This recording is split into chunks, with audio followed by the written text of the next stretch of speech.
Good morning বন্ধুরা, শুভ নববর্ষের অনেক অনেক অনেক প্রীতি, শুভেচ্ছা ও ভালোবাসা সবাইকে। আর এই বলেই আমার ব্লগটি শুরু করছি। আজকে হচ্ছে পয়লা বৈশাখ, আর পয়লা বৈশাখে যাব হচ্ছে ওই বাড়ি, কারণ আমার মা বাবাও একা থাকে, ওদেরও তো মন চায় যে কেউ যাক। আমি তো কোনো দিনই কোনো পয়লা বৈশাখেই যাই না। হ্যাঁ, এইবার মানে আমারই মনটা চাইছে যে আমি যাই, তাও তো একটুখানি ওরা একটু আনন্দ পাবে। তার জন্য সকাল সকাল সমস্ত কাজবাজ করে পুজো দিয়ে দিয়েছি। আর আজকে বছরের প্রথম দিন, তাই একটু শুদ্ধ মানে ভালোভাবে সুন্দর মন থেকে পুজো করে আমার সকাল শুরু করেছি। তারপরে যেদিকে জল গরম বসিয়েছি, চা বসিয়েছি, দুষ্টু খাবে, দুষ্টুর জল গরম দেবো, দিয়ে তারপর জামা কাপড়গুলো মেলতে চলে এসেছি। আর আমি যাবো হচ্ছে সকাল সকালই, কারণ ওইখানে গিয়ে আমি রান্না করব। আমি ওই না যে বাবার বাড়ি যাব গিয়ে বসে বসে খাবো, তা না। আমি ওইখানে গেলে আমি চেষ্টা করি আমার মার হাতের কাজ করে দেওয়ার। মানে আমার বসে থাকতে ভালো লাগে না, কারণ ওনারও তো ইচ্ছা হয় যে কেউ রান্না করে খাওয়াক বা কিছু।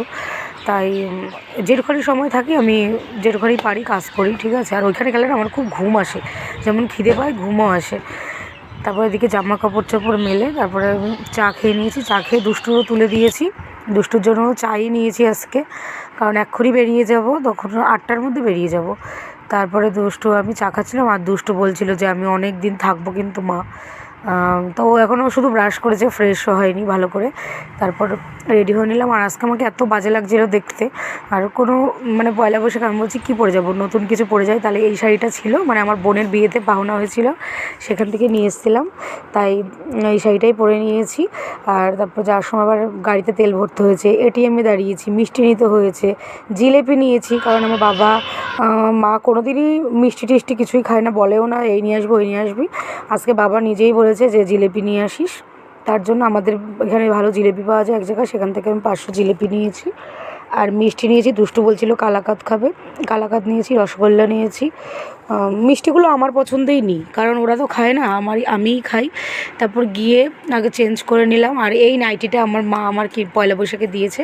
আমি বলেছিলাম আমার একটা নাইটি কিনে দিও। আর দুষ্টুর জন্য বলেছিলাম যে হালকা টেপ জামা দিতে, গরমের মধ্যে পরার জন্য ফিতে বাদাম। তা মা বলছে ফিতে বাদা একটাই পেয়েছি, একটা না দুটো পেয়েছি, আর পাইনি, তাই দিয়েছে। আর আমার ননদের মেয়ের জন্যও একটা জামা দিয়েছে, আর আমার দাদার ছেলেদের জন্যও জামা কিনেছে, ওরা ওর মামার বাড়িতে রয়েছে।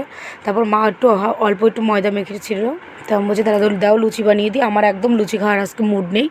আলুর দম করেছিল, তারপর লুচিগুলো তাড়াতাড়ি করে ভেজে দিলাম। দুষ্টুর দাদান মা খেয়েছে, আর আমি আলুর দম দিয়ে ভাত খেয়েছি। আর আলুর দমটা এত সুন্দর হয়েছিল।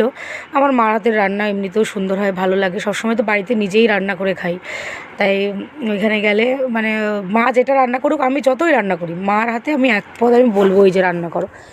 তারপরে খাওয়া দাওয়া হয়ে গেলে মার বললাম দুষ্টু স্নান করিয়ে দিতে। আর এদিকে আমি মাংসের জন্য সব কিছু কাটাকুটি করে ফেললাম। এদিকে খাসির মাংস নিয়ে এসেছিলো, আর আমার মা বাবা বাজারের খাসির মাংস আনলে খায় না, পাড়ার থেকে নিলে তাও 1-2 পিস খাবে, কিন্তু পাড়ার থেকে দেয়নি, বাজার থেকে এনেছে। তা মা তো খাবেই না, বাবা খাবে। আর মাছ আজকে বাজার থেকে আনেনি, মাছের জন্য অপেক্ষা করছে, দেখা যাক মাছ পাই কি না। মাছের প্রতি আমার কোনো ভক্তি নেই, মার বললাম একটা সবজি করে দাও। আর আমের চাটনি খাবে দুষ্টু, তাই যে গাছের তাজা তাজা আম পেড়েছে, এগুলো হচ্ছে কাঁচা মিঠে গাছের আম আমাদের। আর আমি মাংসটা বসিয়ে দিয়েছি, মাংস আর চাটনিটা আমি করব। আর আমার ওই বাড়িতে গেলেই খাসির মাংস মানে আমার একটাই ডিমান্ড যে খাসির তেলের বড়া করে দিতে হবে। তাই মা বলেছে তাহলে তোর কটা ভেজে দেবো খুনি, কারণ আর তো কেউ খাবে না। তাই খাসির তেলের বড়া যে আমার কী ভালো লাগে। আর আমি না বড়া একদম পোড়া পোড়া খাই, মানে হালকা ভাজা আমি খেতে পারি না, তার জন্য আবার পোড়া পোড়া করে ভাজা করে দিয়েছে। আর আমার ওই বাড়িতে একটা ছাগলও আছে, তার একটা ছোট্ট বাচ্চা হয়েছে, আমি গেছি পরে, আর কি সুন্দর চকরা বকরা। আর ওই বাড়ির গাছে দেখো ইঁচড়ে ভর্তি হয়ে গেছে। আমি যতবার আসি ইঁচড় মোচা যা থাকে, সজনের ডাঁটা, মানে যা যা থাকে দিয়ে দেয়। আমাদের তো আর সবজি চাষ করে না, এমনি বাড়ির মধ্যে যা দু একটা গাছে যা হয় তাই দেয়। তারপর রান্না মাংসটা হয়ে গেলে না দুষ্টুর আগে খাইয়ে দিয়েছি, কারণ দুষ্টু সকালে যেহেতু লুচি খেয়েছে।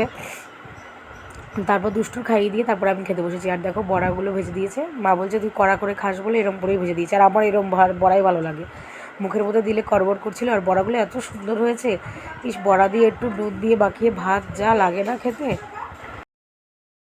আর মা না সজনের ডাঁটা দিয়ে আর হচ্ছে মিষ্টি আলু দিয়ে আর শুটকি মাছ দিয়ে রান্না করে দিয়েছে। এটা প্রচণ্ড ঝাল হয়েছিল, কিন্তু কী ভালো যে লাগছিল খেতে। আমি বলছি মা সব লঙ্কা কি তুমি দিয়ে দিয়েছো, এত ঝাল।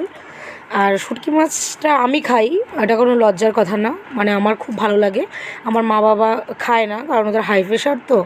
তাই আমি যাওয়ার আগে বলি যে আমার জন্য অল্প একটু করে রাখবা, আমি একবারই খাবো, আমার খুব ভালো লাগে। আর ডাঁটার তরকারিটা আমার এখনও মানে ভিডিও করছি, আমার এখানে জিভে জল চলে আসছে, এত সুন্দর হয়েছিল, কিন্তু খুবই ঝাল হয়ে গেছিলো। আর আমার ওই পর্যন্ত খেয়েই পেট ভরে গেছে, আমি বলছিলাম আমি মাংস আমি নেবই না, আমার একদমই খেতে ইচ্ছা করছে না মাংস। তারপর মা জোর করে 2 পিস দিল, তাই খেয়েছি। আর চাটনি করা হয়েছিল, চাটনি খেয়েছি। তারপর খেয়ে দিয়ে এদিকে খেতে খেতে মানে ঘুমিয়ে পড়েছিলাম তো রান্না করে দুষ্টুর খাইয়ে, তাই 4টে বেজে গেছে তো, কারণ বাড়িও যেতে হবে, আজকে থাকবো না। পয়লা বৈশাখের দিন নিজের ঘরেই থাকবো আর কি। নিজের বাড়ি তো অবশ্যই এটাও, কিন্তু ওই ঘর মানে ওইখানেই থাকবো। আর হচ্ছে আমি আবার একটু মানে পয়লা বৈশাখ বলো একটু সন্ধেবেলা একটুখানি সুন্দর করে মানে ধুনো টুনো দিয়ে ধূপধুনা দিলাম, মানে এগুলো একটুখানি ভালো লাগে আর কি করতে। পয়লা বৈশাখের দিন আমি অনেক কিছু করি, সেটা হচ্ছে মনে মনে, সবাইকে বলা যায় না অনেক কিছু। তার জন্য চলে এসেছিলাম। আর মা দিয়ে দিয়েছিল মাটন, কারণ বাড়িতে দুষ্টু ঠাম্মিও তো খাবে, কারণ বাড়িতে আজকে নেওয়া হয়নি, আমি নিয়ে আসি মানে মাংস থুয়ে আসিনি, কারণ দুপুরবেলা আরেকটা বাড়িতে নিমন্ত্রণ ছিল, মা একাই খাবে বলে। আর আজকের দিনটা ভালোই কাটলো। আর এখানে আমার পয়লা বৈশাখের ব্লগটি শেষ করছি। তারপর আমরা গুছিয়ে রেডি হয়ে বেরিয়ে পড়েছি। আর বাবা ইঁচড় আর হচ্ছে দিয়েছে, সজনে ডাঁটা মোছা ছিল না। আর হচ্ছে বেলায় বেরিয়ে পড়েছিলাম, কারণ সন্ধে হয়ে গেলে রাস্তার মধ্যে এখন প্রচণ্ড বাম্পার দিয়ে দিয়েছে, খুব গাড়ি চালানো ভীষণ রিস্ক হয়ে যায়, তার জন্য বেরিয়ে গেছিলাম। আর আমার ব্লগটি ভালো লাগলে অবশ্যই তোমরা লাইক কমেন্ট এবং সাবস্ক্রাইব করে আমার পাশে থেকো। আবার দেখা হবে পরবর্তী কোনো ব্লগে। টাটা।